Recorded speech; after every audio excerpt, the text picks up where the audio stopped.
اعوذ باللہ من الشیطان الرجیم بسم اللہ الرحمن الرحیم رب اشرح لی صدری ویسر لی امری واحلل عقدۃ من لسانی یفقہوا قولی۔ ریاض الصالحین حصہ اول۔ کھلے اور چھپے ہوئے کاموں اور حالات میں نیک نیتی کا ہونا ضروری ہے۔ لوگوں کی زیارت، ان کی سنگت اور ساتھ محبت، ان سے ملاقات، ان سے دعا کرانے اور مبارک جگہوں کی زیارت کرنے کا بیان۔ حضرت ابو ہریرہ رضی اللہ تعالی عنہ سے روایت ہے کہ رسول اللہ صلی اللہ علیہ وسلم نے فرمایا، جو آدمی کسی بیمار کی بیمار پرسی کرے یا صرف اللہ کے لیے اپنے بھائی کی زیارت کرے تو ایک پکارنے والا اونچی آواز میں کہتا ہے کہ تجھے مبارک ہو اور تیرا چلنا سکھد ہو، تجھے جنت میں ٹھکانہ نصیب ہو۔ ترمذی، اور کہا یہ حدیث حسن ہے اور کچھ نسخوں میں غریب ہے۔ فائدہ، اس میں بھی عیادت یعنی بیمار پرسی اور صرف اللہ کی خوشی کے لیے مسلمان بھائی کی زیارت کی عظمت کی بات کی گئی ہے۔ اس حدیث سے یہ معلوم ہوا کہ اچھے اور نیک لوگوں کی زیارت کے لیے جانا بہت بڑا عمل ہے۔ اس سفر کے ایک ایک قدم پر ثواب لکھا جاتا ہے۔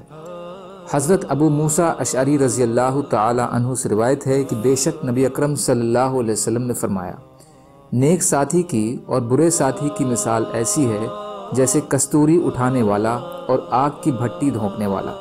تو کستوری اٹھانے والا یا تو مجھے کستوری تحفہ دے دے گا یا تو خود اس سے خرید لے گا۔ یہ دونوں صورتیں نہ ہوں تب بھی، یا یہ کہ تو اس سے پاکیزہ خوشبو پالے گا، اور بھٹی دھونکنے والا یا تو تیرے کپڑے جلا دے گا یا پھر تو اس سے بدبودار گندھ پائے گا۔ بخاری و مسلم۔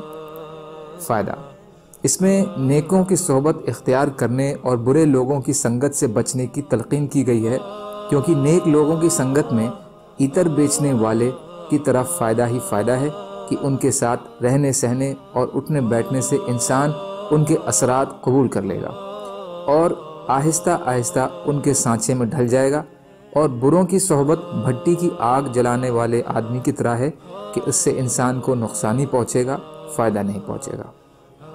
حضرت ابو ہریرہ رضی اللہ تعالی عنہ سے روایت ہے کہ نبی اکرم صلی اللہ علیہ وسلم نے فرمایا، عورت سے 4 وجہوں کے بنا پر نکاح کیا جاتا ہے: اس کے مال کی بنا پر، اس کے خاندان حسب و نسب کے بنا پر، اس کے حسن و جمال کے بنا پر، اور اس کے دین کے بنا پر۔ تو دیندار عورت سے نکاح کرنے میں کامیابی حاصل کر، تیرے ہاتھ خاک آلود ہوں۔ بخاری اور مسلم۔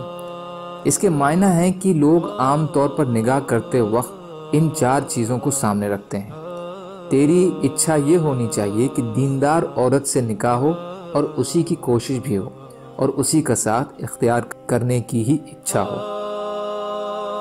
فائدہ، ایک دیندار عورت ہی صحیح معنوں میں نیک چلن شوہر کی فرما بردار اور وفادار ہوتی ہے، جس سے انسان کی زندگی میں خوشگوار گزرتی ہے اور آئندہ نسل کی اصلاح اور تربیت کے لیے بھی وہ مفید ثابت ہوتی ہے، جبکہ اس خوبی سے محروم دوسری 3 قسم کی عورتیں انسان کے لیے عام طور پر پریشانی کا اور اولاد کے لیے بھی بگاڑ کا سبب ہوتی ہیں۔ اس لیے دعوت کے انتخاب میں دین کو مقدم رکھا جائے۔ سبحان اللہ و بحمدہ، سبحانک اللہم و بحمدک، اشہد ان لا الہ الا انت، استغفرک و اتوب الیک۔ سبحان ربک رب العزت عما یصفون وسلام علی المرسلین والحمد للہ رب العالمین برحمتک یا ارحم الراحمین۔ لا الہ الا اللہ محمد رسول اللہ۔